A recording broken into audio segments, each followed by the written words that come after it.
Felix, ich finde es mega lässig, haben wir in Hiwil so ein vielseitiges, qualitatives Schulsystem. Und gleich merkt man, da ist Unsicherheit herum. Würdest du sagen, das betrifft nur einzelne Schulen oder es betrifft die ganze Schule in Hiwil? Das betrifft ganz Hiwil, betrifft alle Schulen und die Aussenwachterschulen, die werden regelmäßig alle Jahre überprüft und entsteht dadurch Unsicherheit. Und im Dorf wissen die Eltern lange nicht, wo ihre Kinder in die Schule gehen. Und auch das gibt Unsicherheiten.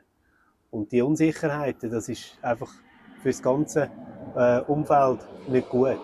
Ganz ehrlich gesagt, die Schule braucht Verlässlichkeit. Verlässlichkeit für die Kinder, für die Eltern und für die Lehrpersonen.